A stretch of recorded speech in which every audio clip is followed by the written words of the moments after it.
percebendo que Deus descansou no sétimo dia, faziam isso também como imitação a Deus, e ao mesmo tempo, como louvor à criação. Eles louvavam a Deus por tudo que foi criado. No segundo momento, os judeus, eles louvavam pela lei. Vocês lembram que as tábuas da lei, os mandamentos foram entregues, e para eles aquilo era um acontecimento fantástico, porque eles recebem uma identidade, são povo de Deus. Mas no terceiro momento, o povo de Israel lembrou, está escrito em Êxodo 15, que foi aquele momento mais extraordinário da vida deles, onde eles deixam de ser escravos e foram libertos. Então eles lembraram que também, por serem escravos, eles trabalhavam muito. Ou seja, o sábado também deveria ter a constituição do fato de que precisavam descansar. Olha que interessante. O sábado era um dia de celebração, um dia onde eles podiam engrandecer a Deus, ir ao templo e dedicar-se somente a Deus. Mas a gente sabe que depois da Babilônia até o período da vida de Jesus, aqueles preceitos foram incutidos dentro dessa lei do Shabat e se tornou uma coisa um tanto chata, uma coisa pesada, tensa. Então, por exemplo, vocês imaginam o fato de que eles não podiam tocar em moedas, eles não podiam falar sobre trabalho, eles eram proibidos de comprar alguma coisa, de fazer limpeza da casa.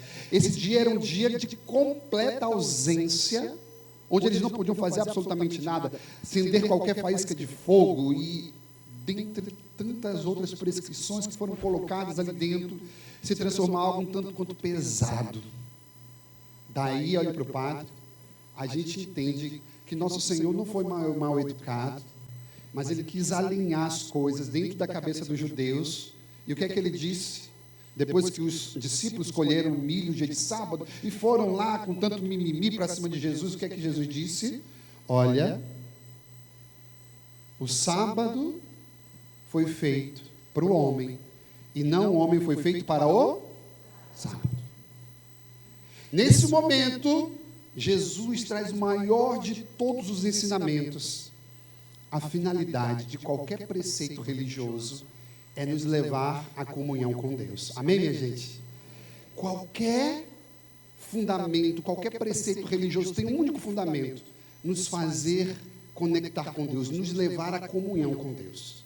Por isso, de uma forma muito prática, o Padre traz 3 ensinamentos hoje, para que a gente possa também guardar no nosso coração e entender que Deus nos trouxe aqui muito mais do que entender a Sagrada Escritura e o contexto daquela época. Amém, minha gente? A gente já entendeu porque Jesus deu aquela resposta. Jesus viveu como um bom judeu, preceito, mas ele estava dizendo que mais importante era levar a comunhão com Deus. Depois disso, a gente precisaria dar um salto dentro do nosso contexto bíblico e dizer que nós, católicos, guardamos o domingo por conta da ressurreição do Senhor, e todo mundo já entende isso. O que mais importante para a gente é: eu consagro o meu dia, o dia do Senhor, a Ele de verdade. O domingo é um dia onde eu paro e a centralidade do dia do Senhor é, de fato, estar com Ele. Esse é o ponto principal. Caso contrário, a gente vai fazer uma consagração genérica. Olha, eu finjo que consagro, eu finjo que vou lá na missa. Para que a gente entenda que Deus quer falar comigo, Deus te trouxe aqui nesse dia. Deus está falando com você que está em casa, por 3 momentos, 3 pontos de reflexão. Primeiro ponto, é preciso passar tempo com o Senhor. É preciso passar tempo com o Senhor. Passar tempo com o Senhor, andar com Deus, significa que você está desenvolvendo um relacionamento de intimidade, onde você é capaz de ouvir as suas direções e, de fato, minha gente, olha o que o padre quer dizer: gastar tempo. Olha que interessante, porque a gente tem que guardar no nosso coração uma coisa. Às vezes a gente pensa assim: olha, eu tenho que passar tempo com Deus, e a gente espiritualiza tanta coisa, que eu tenho que estar desse jeito, que eu tenho que estar naquele local, se for naquele retiro. Cara, na boa, passe tempo com Deus. Eu quero dizer para você que tudo aquilo que você faz e chama a Deus, aquilo se torna espiritual. Amém, minha gente? Olha, eu adoro passar tempo com Deus. E faça isso de diversas formas. Você pode perguntar, padre, como é que você passa tempo com Deus? Eu posso dizer para você de diversas formas. Se eu estou no trânsito, você já sabe que eu estou lá orando em línguas, no meu trânsito, adorando o Senhor com louvor. Mas o momento que eu mais gosto de passar com Deus é quando eu preciso acordar 1 hora antes. E aí eu sinto, de fato, que não simplesmente pela liturgia das horas, ou quando eu pego a palavra. E eu digo que quando eu pego a palavra, eu olho para o padre, porque a gente precisa entender isso. Muito mais do que você ler, o meu método é outro. Eu escolho um versículo e fico nele até aquele versículo fazer sentido para a minha vida. Amém, minha gente? Mas uma outra forma que eu gosto de receber e de passar tempo com Deus, sabe o que é? É com uma postura. A gente sabe que já foi estudado até cientificamente que todas as vezes que a gente dobra o joelho, ou todas as vezes que a gente levanta os braços em adoração, isso foi provado cientificamente, o nosso corpo, ele libera vários hormônios. Vários. Dentre eles, o padre gostaria de citar apenas um, que é o GABA, que é responsável pela liberação da alegria, do prazer e do bem-estar, e diversos outros. Mas uma forma que eu gosto de passar tempo com Deus, sabe o que é? Sem brincadeira, sem vergonha, eu falo mesmo. Eu levanto as minhas mãos, eu fico parado. Naquele momento, eu digo simplesmente, Senhor, eu recebo a Tua misericórdia. Senhor, eu recebo o Seu amor. Eu vou falando tudo que eu preciso, que eu sinto que Ele tem me dado. Porque passar tempo com Deus exige de nós uma fineza, sabe? A fineza de você já imaginou quando você está com alguém, você tem que fazer alguma coisa e a pessoa está olhando direto para o relógio. Aquilo incomoda não só outra pessoa, mas a gente também, não é verdade? Sim ou não? Pois bem, quando você precisa passar tempo com Deus, você precisa dar tempo a Ele mesmo. Aí você pode dizer assim, padre, mas quanto tempo o senhor tem que dar? Eu posso responder para você lembrando da minha infância. Quando eu era pequeno, e domingo tinha sempre uma refeição que meu pai gostava, e ninguém podia se levantar da mesa, e antes de se levantar da mesa, meu pai perguntava, vocês querem mais? E se alguém respondesse assim, estou cheio, minha mãe já olhava. Então a gente tinha que dizer assim, ó, não, muito obrigado, estou satisfeito. Mas, no contexto espiritual, você me pergunta, padre, quanto tempo eu tenho que passar com Deus? A resposta é, até eu ficar cheio. Eu preciso ficar cheio, sabe por quê? Porque se eu saio daquela oração e não estou me sentindo cheio, desculpa eu dizer para você, não foi o tempo suficiente. Mas quando eu saio dali cheio, digo assim, agora sim eu tenho capacidade de enfrentar o meu dia. Amém, minha gente? Não sei se você vai precisar reorganizar o seu tempo. Supera essa ideia de que você tem que fazer tudo corrido. Supera essa ideia que você tem que chegar atrasado em tudo que é lugar. Sabe de uma coisa? Reorganiza teu tempo mesmo. Você pode até dizer assim, mas eu já estou muito cansado, eu preciso dormir mais um pouquinho de hora, de tempo. Eu vou dizer para você, se você acordar mesmo cansado e se encher da presença de Deus, você vai conseguir desenvolver bem todas as outras realidades. Amém, minha gente? Passe tempo com o Senhor. Se a palavra de Deus hoje está lembrando como os judeus viviam o sábado, e como depois a legalidade, o moralismo atrapalhou essa vivência, hoje nós precisamos de verdade abrir o nosso coração e dizer, eu preciso passar um tempo com o Senhor. Até mesmo no meu domingo. Eu faço tantas coisas, eu arrumo minha casa, é o tempo que eu faço comida para toda semana, é o tempo que eu cuido das crianças, é o tempo que eu vou lá e reviso a prova, e tudo menos passar tempo com o Senhor. Olha, Deus está falando com você agora. E eu quero dizer para você, se você quer ser uma pessoa espiritualmente forte, você precisa passar mais tempo com Deus. E daí então vem o segundo ensinamento. Permaneça forte no Senhor. Permaneça forte no Senhor. Eu retomei as atividades físicas, sabe? No ano passado eu fui bem disciplinado. E eu estava fazendo muitos exercícios. Mas, basicamente, eu ando na esteira. Enquanto eu ando na esteira, eu estou, pelo menos, eu sei que vou estar conectado com Deus durante 20, 30 minutos. É a média do tempo que eu faço diariamente. Mas, eu fui percebendo que, enquanto eu estava fazendo aqueles exercícios, eu estava dormindo melhor e eu estava tendo mais disposição ao longo do dia. E eu falei, opa, que coisa maravilhosa. Eu consigo hoje fazer mais coisas, eu consigo dormir melhor, porque eu estou fazendo os exercícios físicos. E eu sabia, inclusive, que aquela era uma base, a gente sabe que a base biológica, se eu tenho bem a minha base biológica, eu vou conseguir sustentar bem todas as outras dimensões da minha vida, inclusive a base espiritual.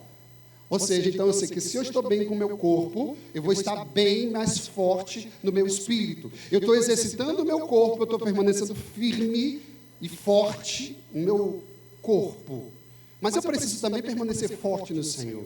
E a coisa mais interessante que eu preciso dizer para você é que as pessoas olham para vocês e veem bem o seu jeito, o seu estilo, como você se veste, o que você tem feito no seu rosto, no seu corpo. Mas olhe bem, as pessoas não conseguem enxergar o que você tem feito na sua alma. E aí a gente sabe muito bem que existe aquela piadinha que jogam-se na internet, né? Você quer ver a minha esposa aborrecida? Vocês querem ver a minha noiva, a minha namorada aborrecida? E aí eles pegam, tiram a comida, o prato de comida, o hambúrguer que ela ia comer, a mulher fica furiosa, né? Aquela é uma imagem muito interessante para dizer o seguinte: quando você não alimenta a sua alma, aquela mulher enfurecida vai ficar 10 vezes mais, porque a tua alma vai ficar assim também. Experimenta faltar uma santa missa só, e você vai ver o nível de irritabilidade, o nível de desgaste, o nível de cansaço. Amém, minha gente? Eu quero dizer que as pessoas olham para o seu corpo e que bom que você come, você se alimenta bem, mas se você deixar 3 dias de se alimentar, teu corpo vai se desfalecendo.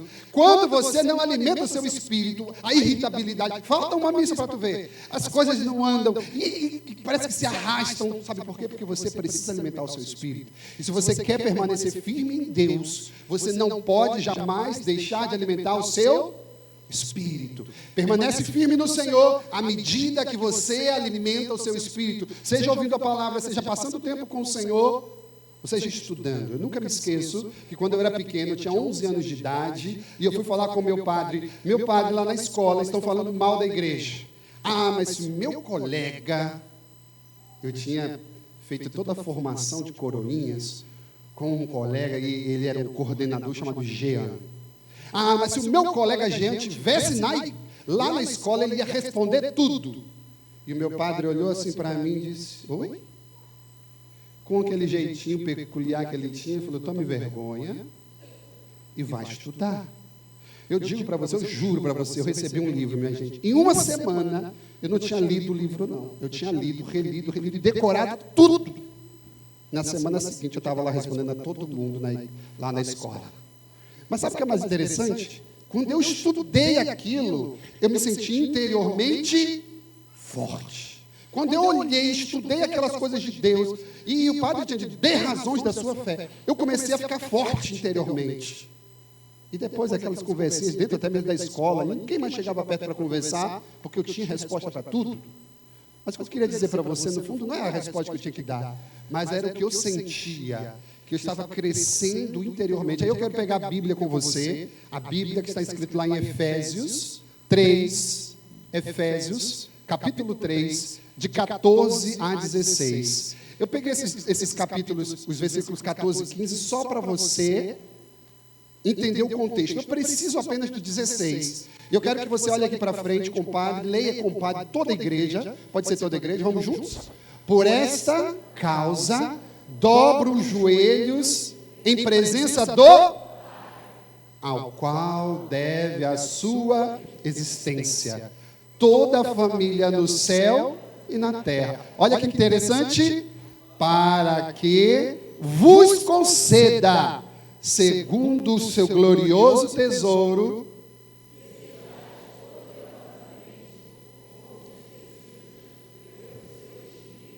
em vista do crescimento de que, minha gente? Do vosso homem interior. Isso é maravilhoso. Que poderosamente você possa ser fortalecido, permaneça firme, robustecido pelo Espírito Santo no crescimento de quem? Do seu homem interior. Nós estamos falando de quê, minha gente? Nós estamos falando de permanecermos firmes no Senhor. É por isso que tudo tem acontecido e as coisas têm acontecido e você está fingindo que é um bobo, uma boba, desculpa a palavra. Porque se você vê e não toma nenhuma providência, as coisas estão acontecendo na tua vida e na vida da tua família, e você não toma providência, e você cai toda hora, porque você precisa disso. Você precisa ouvir o quanto você precisa permanecer firme no Senhor. E a palavra está sendo muito clara, o tesouro de Deus, pela ação do Espírito, vai te conceder o fortalecimento do homem interior. É por isso que a gente está falando, tem que alimentar o Espírito, tem que alimentar o homem interior. E aí, para mim, isso é muito, muito, muito claro. Eu digo para você com todo o coração, o reino de Deus começa, sabe quando? Não é quando você sabe as coisas de Deus, é quando você se relaciona com Deus.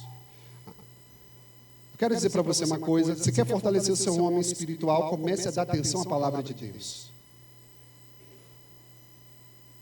Sabe que o padre demorou bastante horas preparando essa homilia. Eu me preparei sobre essa palavra. O Espírito Santo fez a parte dele e você vai fazer a sua parte. Ou seja, é bonito, porque eu sei que tem pessoas aqui que trazem um caderninho para fazer as anotações. Toda a igreja devia fazer isso. Por quê? Porque quando você faz uma anotação, na missa das 7 da manhã eu vi pelo menos 3, 4 pessoas fazendo. Aqui nessa Santa Missa eu percebo que tem pelo menos 2 pessoas escrevendo. Quando você escreve, você está alimentando o seu espírito, você está guardando uma palavra que seja, e você está percebendo que Deus está falando com você, porque graças a Deus também está salvo, você vai poder ouvir várias vezes a mensagem, depois você volta lá no YouTube e vai vendo, mas eu quero dizer para você, alimenta, fortalece o homem interior, porque Deus, pelo grandioso tesouro, Ele quer conceder isso a cada um de nós. Eu quero fazer progresso com você, tem muita coisa para falar, mas eu vou passar adiante e vou terminar a homilia falando sobre o terceiro ponto. O terceiro ponto é: exercite a sua fé. Espere em Deus e não pegue atalhos. Vamos ler, compadre, diga comigo o terceiro ponto. Exercite a sua, espere em Deus e não pegue atalhos. Sabe, queridos, hoje no Evangelho, Jesus disse para um homem assim: estenda a sua mão. Aquele homem tinha uma mão seca, ele não tinha nem direito à capacidade de fazer aquilo. Quando nós olhamos para a gente e não temos nem a capacidade de fazer aquilo, a gente pode até duvidar, mas Jesus disse: eu quero que você levante a sua mão. E a Bíblia diz que aquele homem levantou a mão. Ou seja, aquele homem não só ouviu ao Senhor, mas ele obedeceu ao Senhor. A gente está precisando exercitar a nossa fé, porque aquele homem se deparou com uma incapacidade dele. A Bíblia diz a mão, mas se você for ler a palavra no original, vai ver que é muito mais do que a mão, era o braço. E aquele homem, eu não sei se ele puxou com a outra mão e levantou para o Senhor, mas ele obedeceu. Isso significa uma coisa: quando você exercita a sua fé, você traduz no dia a dia os dados do sobrenatural de Deus. Ou seja, eu não tenho capacidade, mas o Senhor está mandando, eu vou fazer. E isso vai exercitando aquilo que a gente chama de realidade sobrenatural. É o exercício do sobrenatural de Deus, quando eu escuto o Senhor, quando eu obedeço a Ele e faço o que eu preciso fazer. Amém, minha gente? Só que acontece uma coisa: a gente está falando sobre passar tempo com o Senhor, sobre permanecer firme no Senhor, e isso demora tempo. E muitas vezes a gente precisa esperar. E saber esperar no Senhor é uma escola de santidade, porque não é fácil. A gente está com a vida, olha para o padre, todo mundo correndo, todo mundo com muitas coisas para fazer, e esperar em Deus parece muitas vezes algo que não é prático. Mas eu quero dizer para você, tome cuidado, porque a Bíblia fala uma coisa muito séria para aqueles que não esperam em Deus. A Bíblia diz lá em Isaías 59, versículo 8, o que é que a Bíblia diz sobre aqueles que não conseguem esperar? Leia, compadre. Para aqueles que não sabem esperar no Senhor,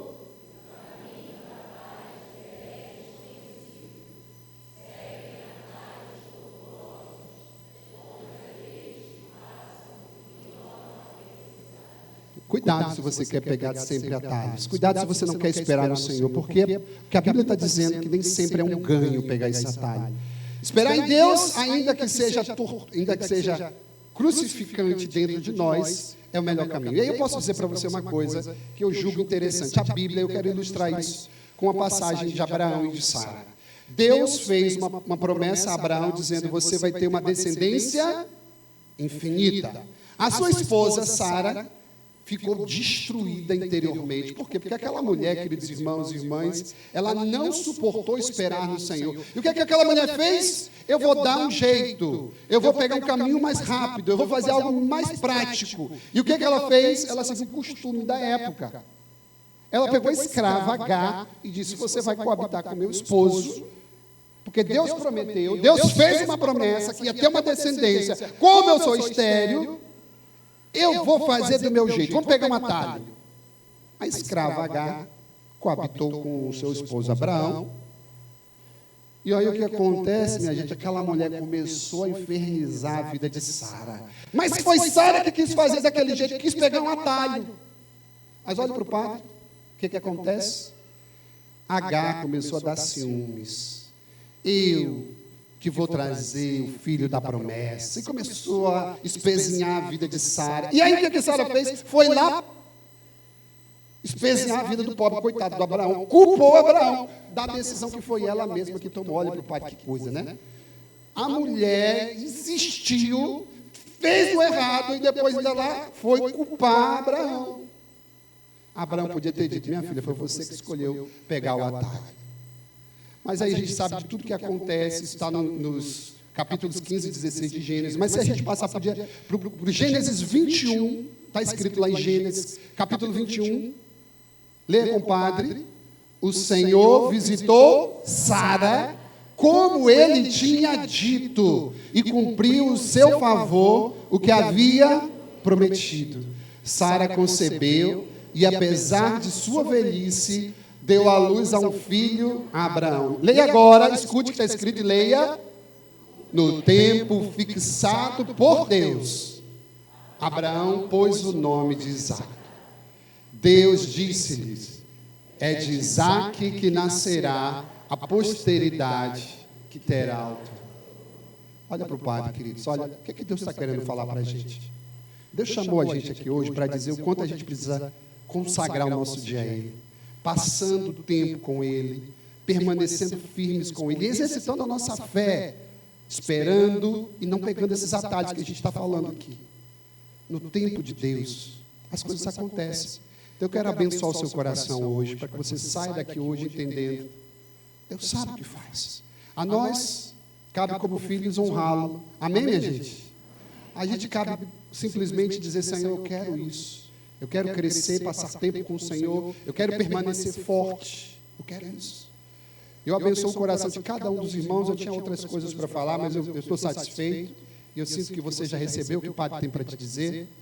Trabalhe em cima disso, estude, reze em cima do que o Padre está dizendo. E saia da igreja hoje dizendo para você mesmo: domingo é dia do Senhor. Domingo é dia de eu honrar o meu Deus, de passar tempo com Ele, de me fortalecer nele, de esperar nele. Eu abençoo para que a senhora e o Senhor saiam dessa igreja hoje vivendo essa palavra. Em nome do Pai, do Filho e do Espírito Santo. Creio em Deus Pai,